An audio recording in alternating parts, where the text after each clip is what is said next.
minha casa sempre fui eu e minha mãe. Minha mãe sempre foi mãe solteira. Mas acabava que toda semana minha mãe estava com um homem diferente. E ela colocava esses homens dentro da nossa casa. E várias vezes a minha mãe já foi até na porta da minha escola me buscar, com vários tipos de homens diferentes.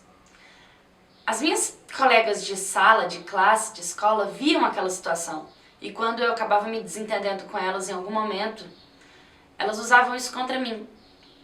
Elas falavam que eu era uma sem pai, que a minha mãe não parava com homem nenhum e que minha casa parecia um prostíbulo. Eu ficava tão mal com os comentários, a minha estima ficava lá no chão. É óbvio que eu não contava isso pra minha mãe. Até um dia minha mãe arrumou um namorado e colocar ele pra morar dentro da nossa casa. Eu já tava assim tão bloqueada dessa situação que eu comecei a reagir completamente mal com todo. Eu comecei a implicar com ele, implicar com ela, implicar com a situação, tipo, morando dentro da nossa casa. Pra mim era realmente inaceitável, mas a minha mãe estava muito apaixonada. E diferente dos outros homens, ele também se demonstrava apaixonado pela minha mãe. Acabou que eu comecei a jogar tanta coisa negativa em cima deles que a minha mãe começou a jogar em mim também. E do mesmo jeito que eu implicava com ele, ela implicava comigo. Até ela falar que eu tava querendo destruir o casamento dela, destruir a felicidade dela, que eu não queria ver ela bem, e falou que eu ia morar com meu pai. Tipo, eu acho que eu tinha visto meu pai na minha vida inteira 2 vezes. Meu pai morava em outro estado, eu não tinha nada a ver com meu pai, ele ligava uma vez no mês. Eu sabia que eu tinha um pai, eu entendia, às vezes eu falava com ele, mas eu não sabia direito quem ele era pra ela falar que ia deixar eu morar com ele, então aquilo me magoou muito. Eu até fui morar com a tia minha, mas não deu certo e eu acabei tendo que ir morar com meu pai. Me colocaram dentro de um ônibus e me mandaram pra cidade dele. Eu cheguei lá, o meu pai era diferente. E diferente do que eu tinha visto em fotos e tal, e ele era um cara tranquilo, legal, pelo menos no começo. A minha madrasta era muito gente fina, ela era gente boa mesmo. Até eu começar a perceber que merda de vida ela tinha, porque o meu pai só foi legal nos primeiros dias. Me fazia muitas perguntas, estava super interessado pela minha vida, por saber melhor quem era eu, mas depois ele foi mostrando quem ele era. Um homem completamente abusivo e agressivo. E ele começou a bater muito nela. E eu não conseguia deixar aquilo acontecer, então eu comecei a defender a minha madrasta e dentro dessas defesas quem virou a vítima fui eu. Meu pai acabou começando a me bater também. Só que não era bater de gritar e de dar um tapa, era bater de bater mesmo. De conversar dando porrada, te jogar contra a parede, bater sua cabeça no chão e fazer várias coisas. Eu fui a primeira pessoa a encorajar a minha madrasta a sair fora daquela vida. Eu falava pra ela que aquilo era inaceitável, como que ela vivia dentro de um relacionamento assim? Até um dia, depois de uns 2 meses que eu tinha chegado lá, ela foi embora. Minha madrasta pegou tudo que era dela, no momento em que eu tava pra aula e meu pai pro trabalho, e fugiu. Meu pai, quando chegou em casa e viu que ela não tava, começou a descontar toda a raiva dele em cima de mim e começou a me culpar. Ele começou a falar que a culpa era minha, que foi depois que eu cheguei, que o relacionamento dele era um relacionamento tranquilo e que eu tava tornando o relacionamento conturbado. Ele até era carinhoso assim em alguns momentos, mas na maioria das vezes ele era agressivo. E aí quem se tornou o saco de pancadas do meu pai fui eu. Mas literalmente.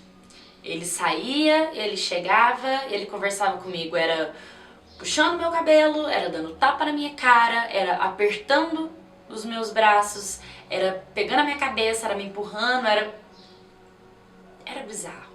Ele me tratava com muita agressividade. Até que um dia meu pai ficou 2 dias sem aparecer.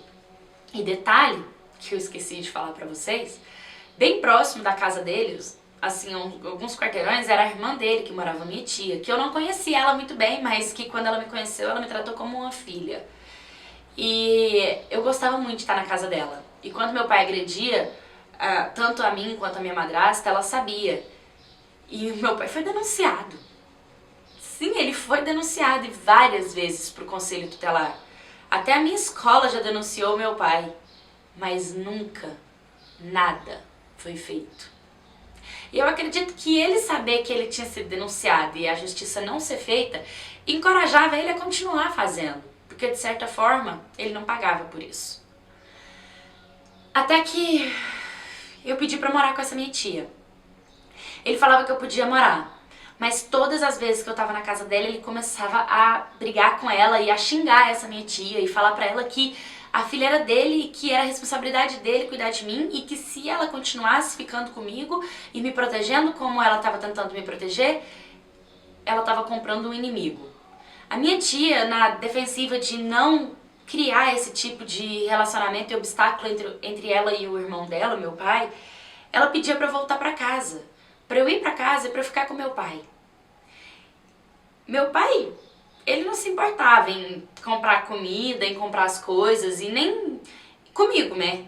Então, às vezes ele comia na rua e se eu não fosse pra minha tia almoçar, lanchar ou comer alguma coisa, eu ficava sem comer. Teve um dia que meu pai ficou sexta, sábado e domingo na rua. Ele não foi em casa nem tomar banho e me deixou sozinha. O dia que ele chegou, no domingo à noite, ele tava tão bêbado, mas tão bêbado. E ele começou a me chamar com o nome da minha madrasta. E ele começou a falar onde você tava e começou a me xingar de tudo. Dos piores nomes que você imaginar. E eu falava, pai, sou eu, pai, não é ela, sou eu, sou filha, pai, para com isso. E ele começou a me bater muito. E ele me deu um murro no olho, murro no nariz, murro na boca.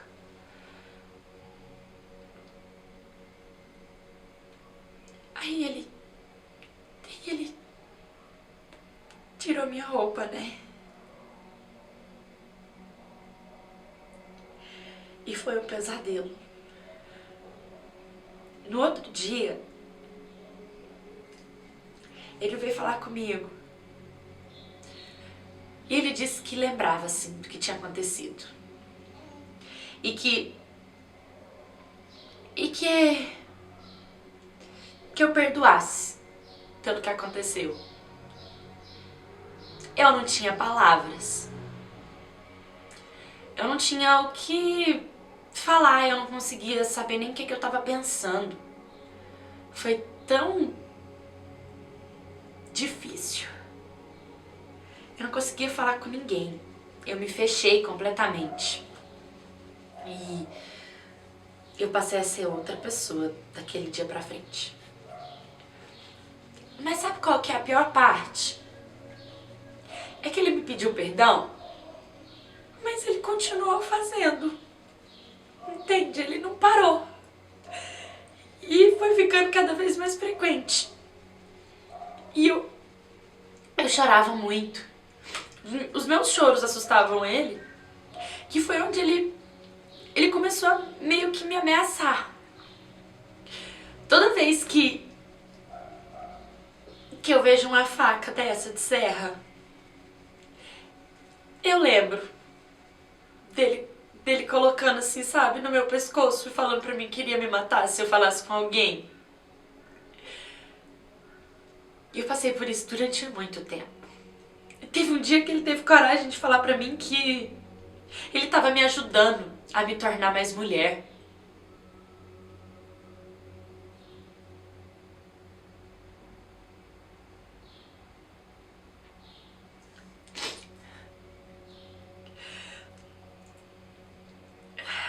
Até que um dia eu me olhei no espelho e falei pra mim que eu não aceitava mais isso. Ou eu ia me tornar uma criminosa, mas eu ia matar ele. Eu ia matar ele, sim. Eu queria enfiar faca no pescoço dele e ver ele morrendo lentamente, tanto ódio. Ou eu precisava de contar isso pra alguém, de denunciar e sei lá, alguma coisa tinha que ser feita. Aí eu resolvi contar pra aquela minha tia.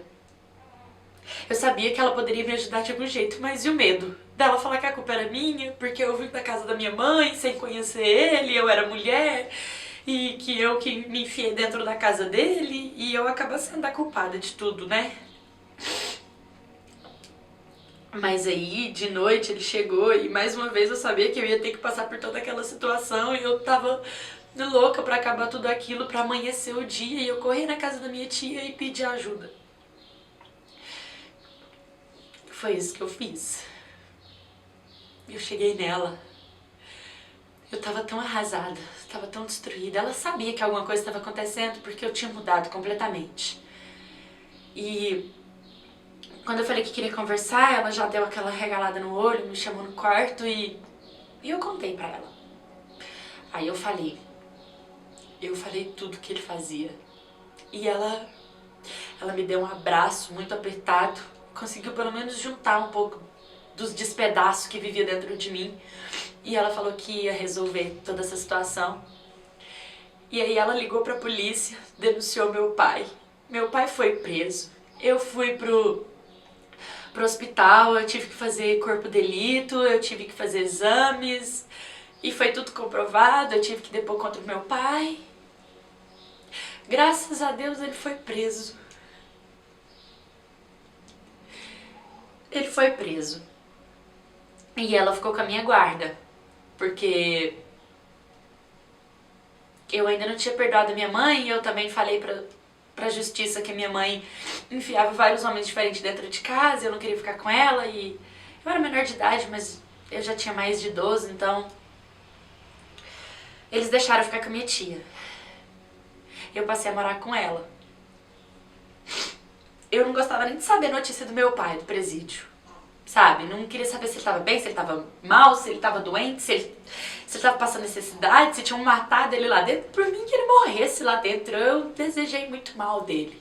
Muito mesmo.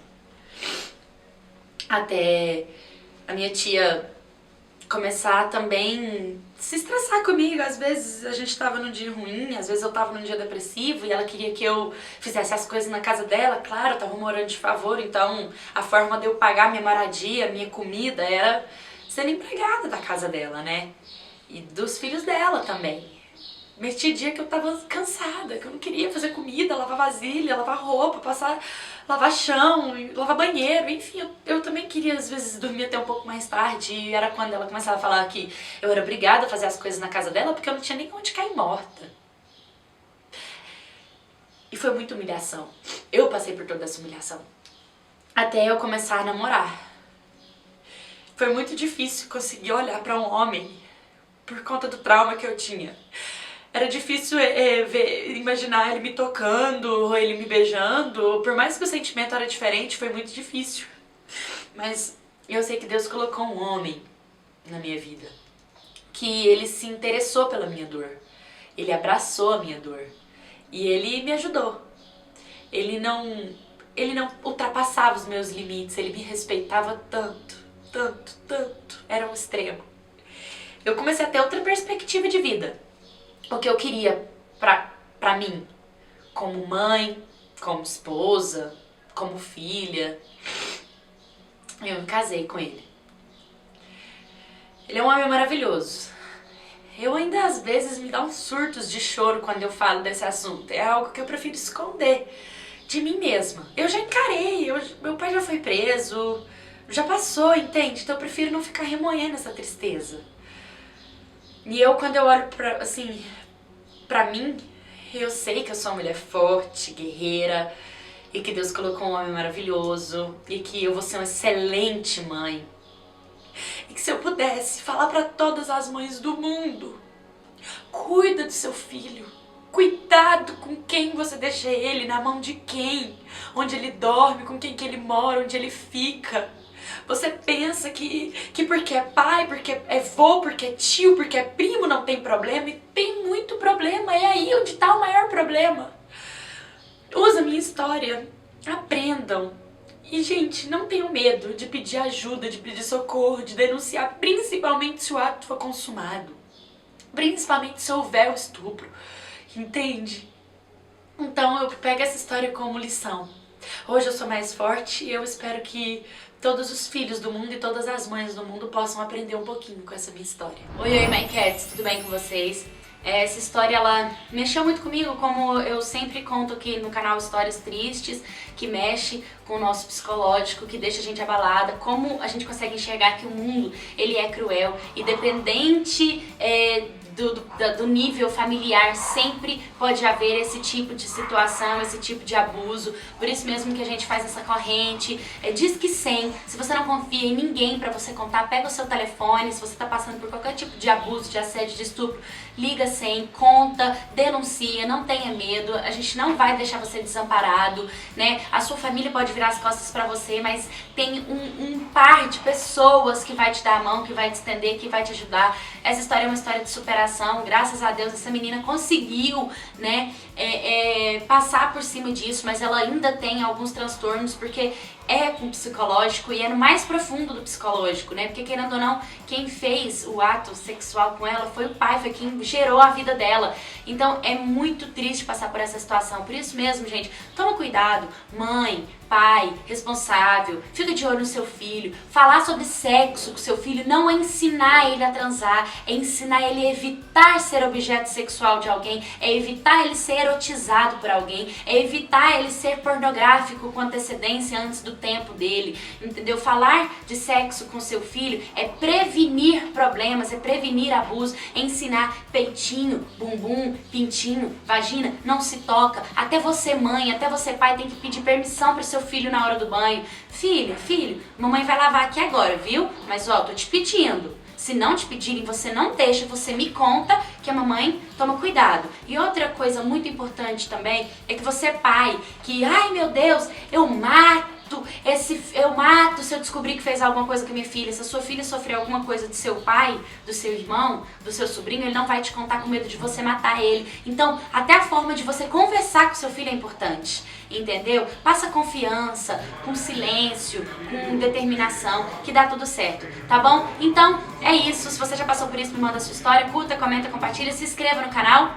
Um beijo e até o próximo vídeo.